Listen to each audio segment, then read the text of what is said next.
Good morning, good afternoon, good evening, wherever you're watching this from. This is my Formula 1 Mexican Form 3 review and my Brazilian Form 3 preview on one screen.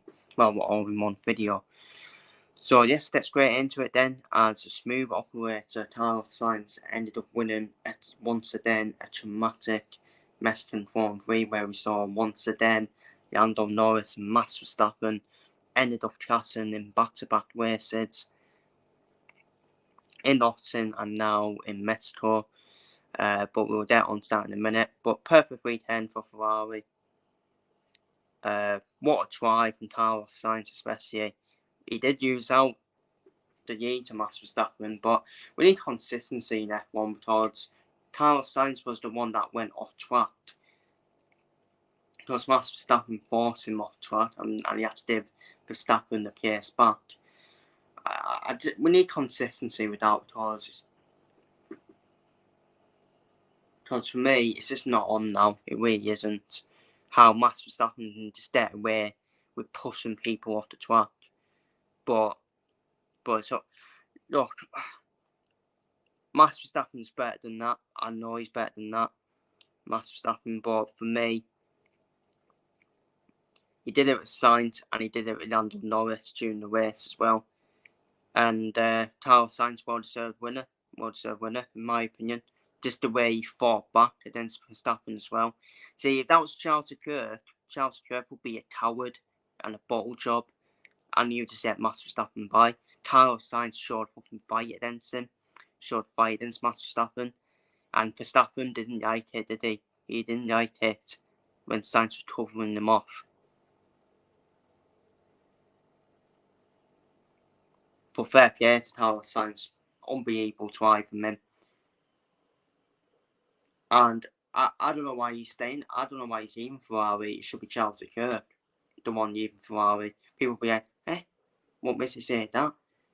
Charles Leclerc's won more races than Carlos Sainz, blah, blah, blah. But how many races has Charles Leclerc bottled as well? He's a bottle job, Charles Leclerc. Charles Leclerc's a bottle job.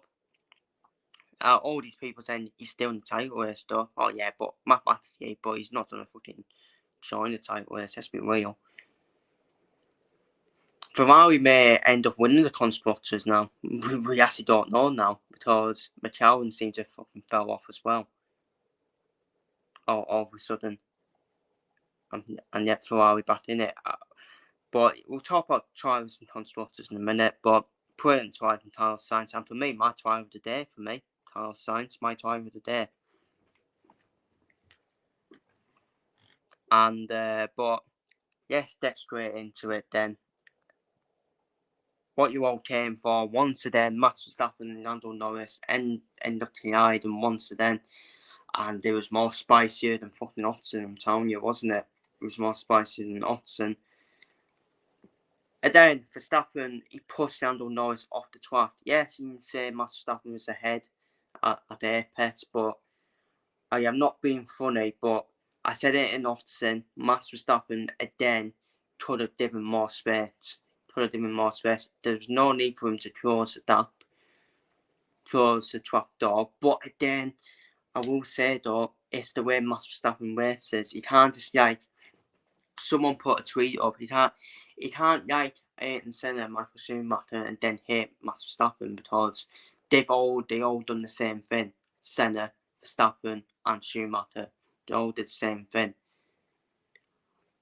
Look, I don't like it from Max Verstappen. I don't like it personally, but I have defended Max Verstappen a lot, and I have said Max Verstappen's achievements are incredible.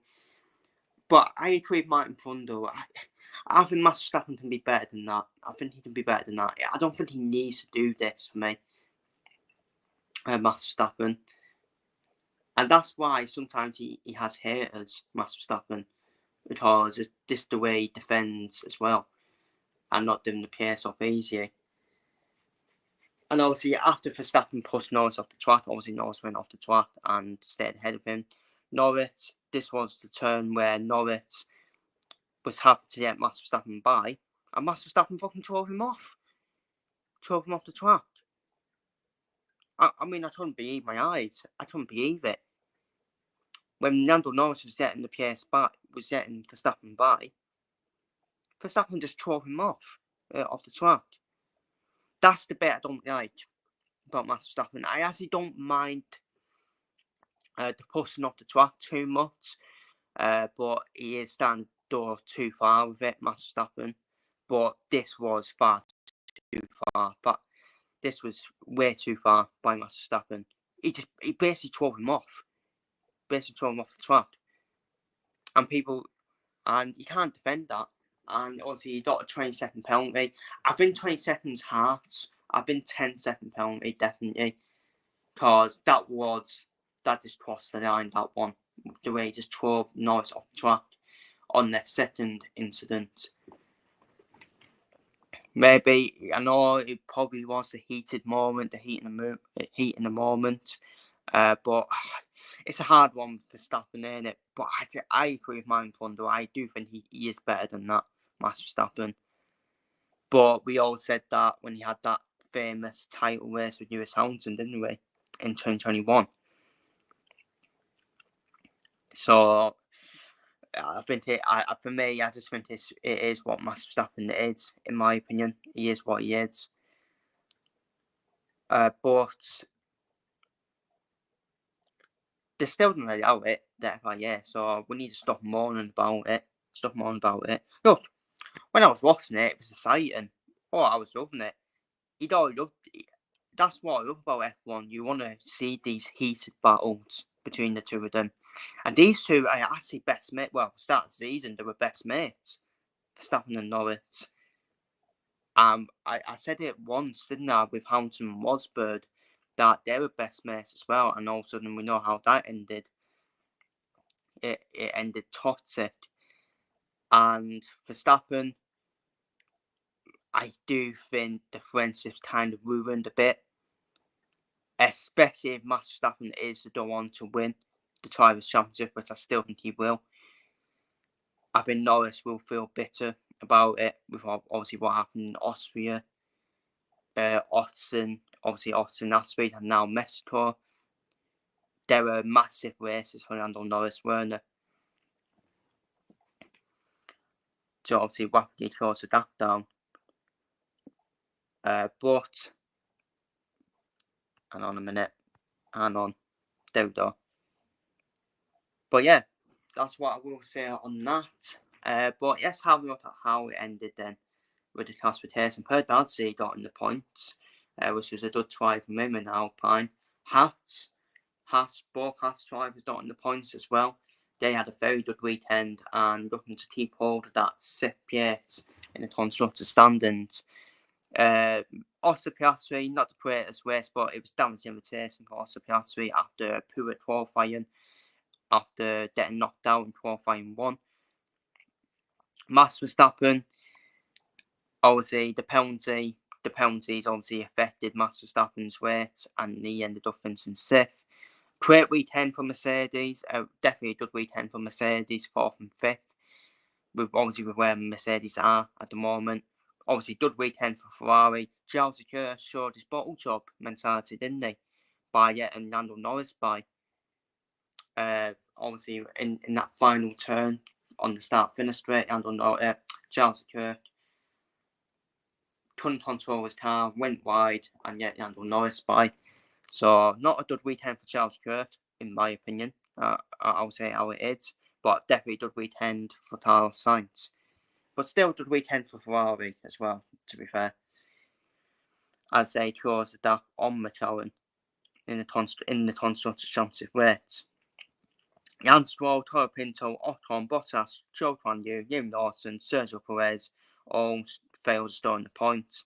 Alonso, Tsunoda and Albon all had to retire. Albon, Tsunoda for his on the opening lap. And Fernando Alonso, I think it was a car issue.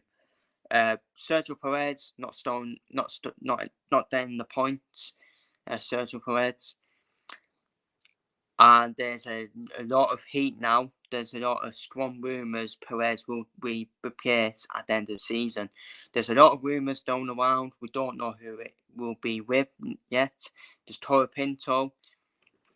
Red Bull are in talks with Toro Pinto for Toro Pinto to drive either for Red Bull or for Visa RB. Most likely Visa RB. It looks like Toro Pinto is, from what I'm hearing, is now out the running for the Sauber seat. I think Sauber are looking to get Mick Schumacher in. It's between Mick Schumacher and Valtteri Bottas. Obviously, Joe can use a shout as well because of its giant sponsorship money. But yeah, it should be between Bottas, Toro Pinto, and Schumacher for the Sauber seat. But it looks like Toro Pinto is out of the running for that seat.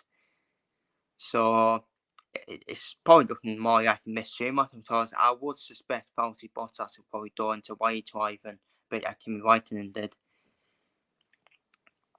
And what's going to happen with Perez?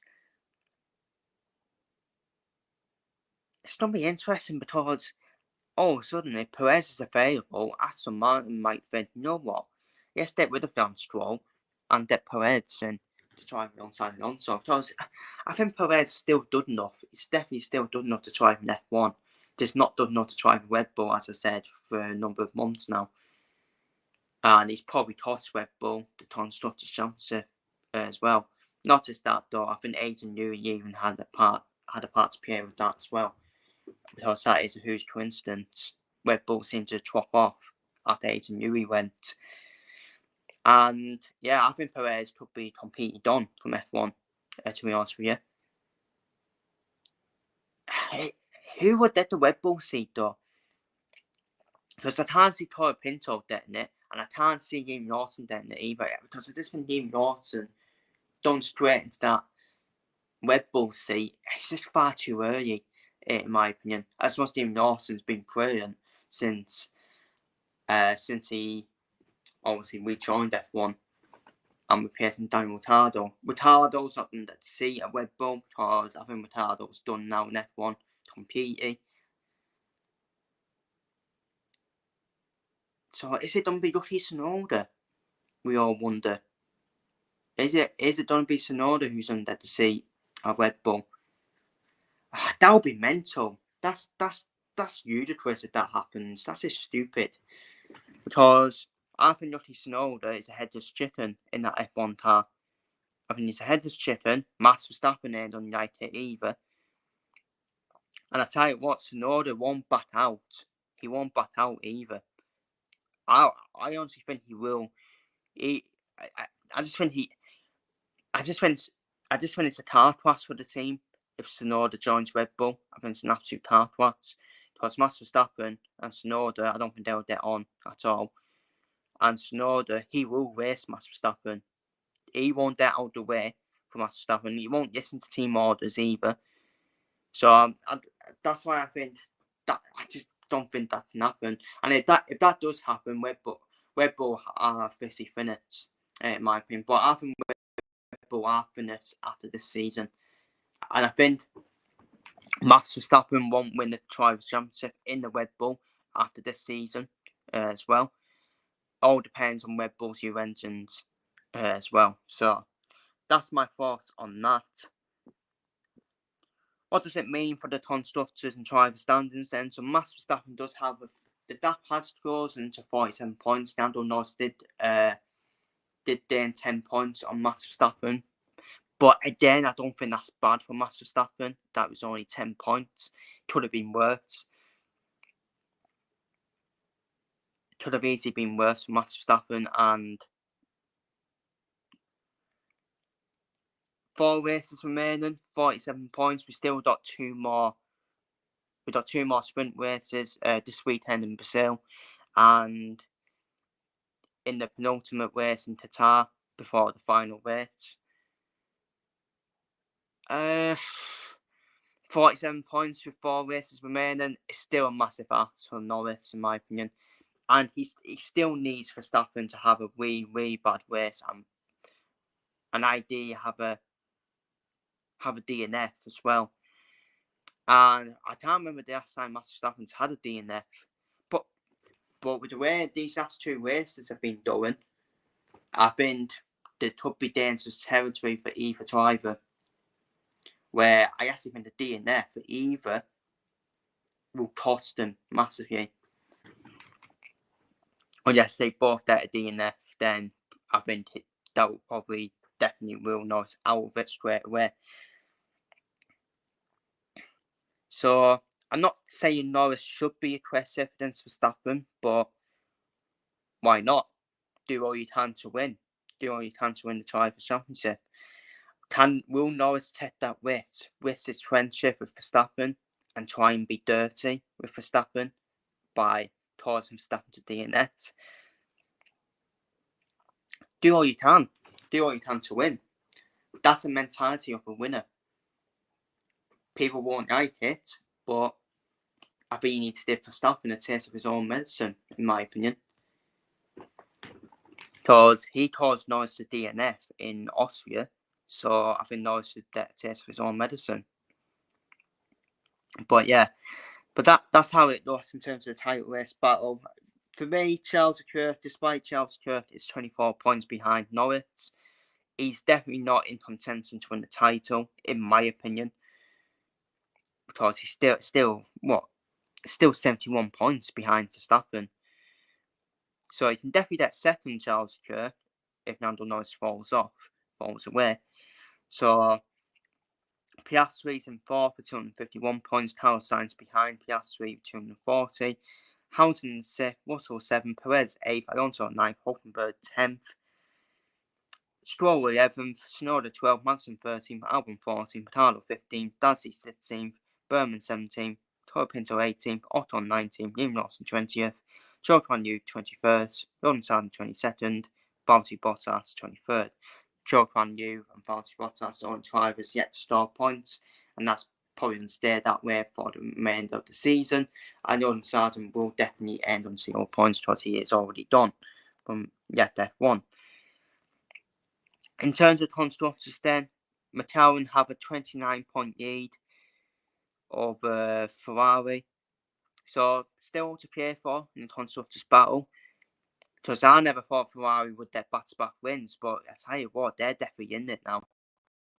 Ferrari, they're definitely in the race. And we may have a constructors' battle back on our hands. Because for me, Red Bull are out of it, in my opinion. Because I think Red Bull are prioritising the Drivers' Championship for Max Verstappen. And for me, I'm going to say to him right now, as much I am a fan of McLaren, if McLaren do not win the Constructors' Championship, they are bottle jobs, in my opinion. They bottled it, in my opinion. And people will be like, oh, it's just because you don't want Ferrari to win it, because you always criticise Ferrari. And yeah, right, you saw, Ferrari should be criticised. But I tell you what, if Ferrari managed to overturn it, I would have done credit. I will give them credit for actually winning it. But for me, McLaren, they cannot use the Constructors' title. Otherwise, I actually think it's a failure of the season for McLaren. I don't think it's a failure. Start of the season would have been a failure for Red Bull, but with the way it's went for Red Bull with Adrian Newey even, I think that's been a massive impact on why Red Bull have fell behind McLaren and Ferrari on the track. And that's why I think Max Verstappen winning the Drivers' Championship will be one of his best title wins, in my opinion. So, yeah, Red Bull are out of it, but they'll definitely seal third. I still think Red Bull can easily catch Ferrari, in my opinion, because you just never know with Ferrari, do you? So I still expect McLaren to still win the Constructors' title. If they don't, it's a failure. Mercedes, they're home and hose in fourth place. That's where they're going to finish. Aston Martin fifth, Haas in sixth.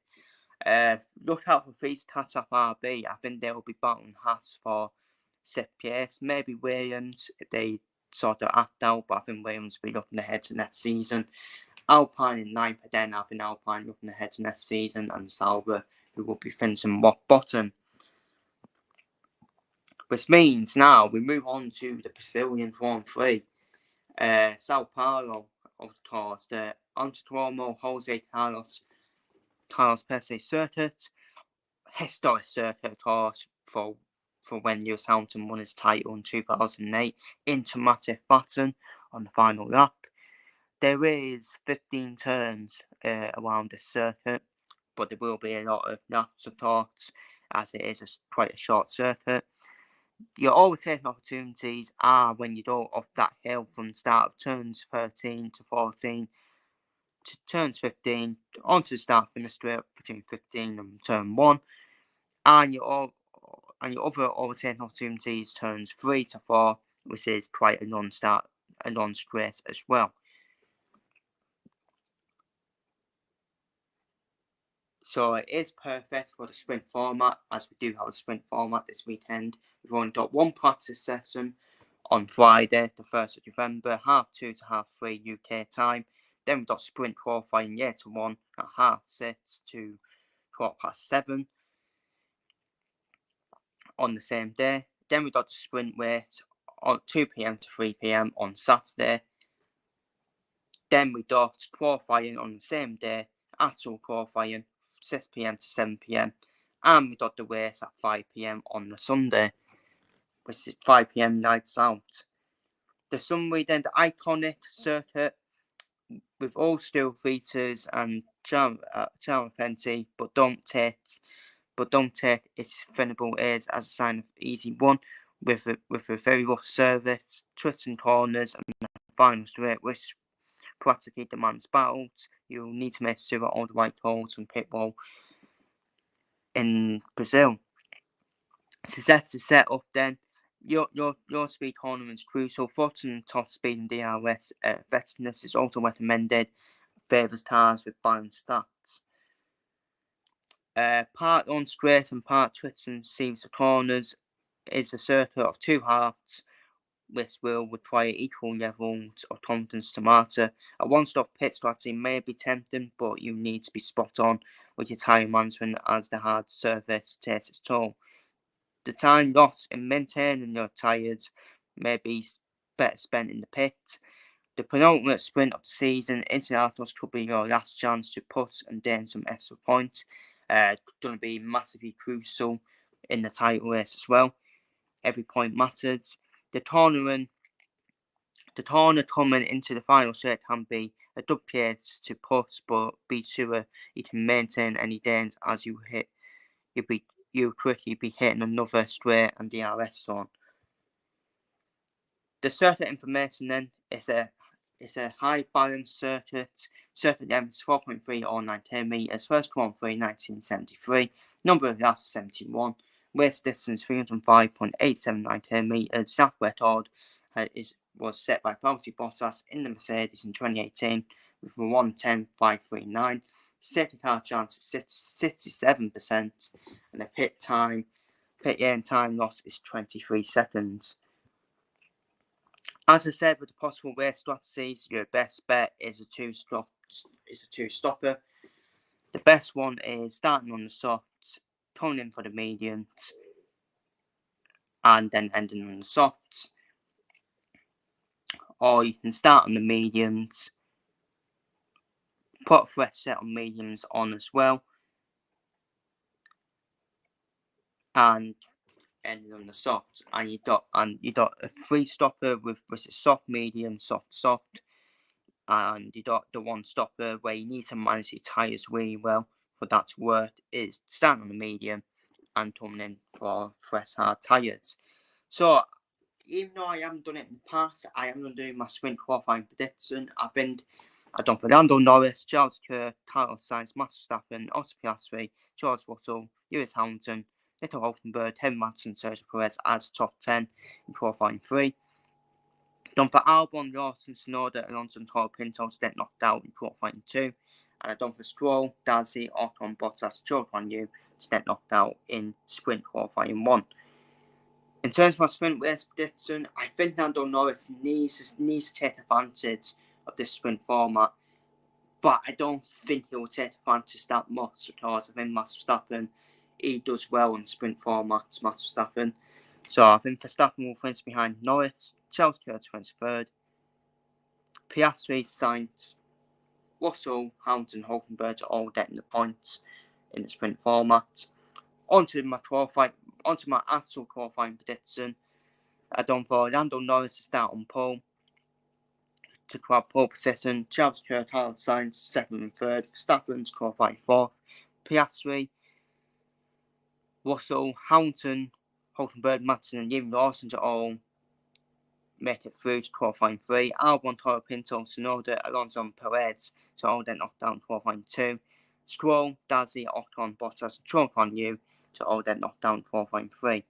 In terms of my race prediction, then I have again Lando Norris needs to take advantage because Max Verstappen is rumoured to be taking the engine penalty, which will only give him a 5 PS grid penalty at the start because so it might actually not be too much for Max Verstappen and he still may do well with the engine penalty. But if he takes a whole new power unit, then he will have to start back at the grid. Depends on the penalty Max Verstappen is going to take. But I think Lando Norris will win the qualifying 3. I think Carlos Sainz will finish 2nd. I think Piastri will get on the podium. I think it'll be a McLaren versus Ferrari battle in the Sao Paulo circuit. So I think we may avoid Lando Norris and Max Verstappen colliding again, unless they collide in the sprint race, which is probably possible.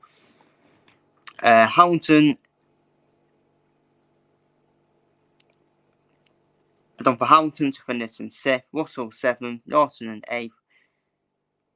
Yeah, I've actually done that one, haven't I?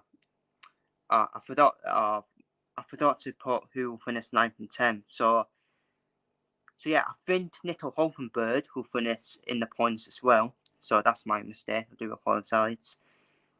I don't know Lawson, and I think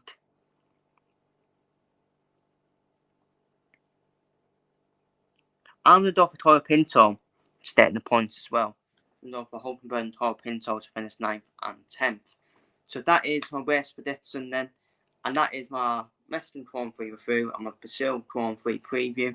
Feel free to leave your thoughts down below in the comments. This McLaren really needs to take advantage of the sprint format. Otherwise, if they don't, and the DAP has not really chosen down that much, then I do think it is done, in my opinion.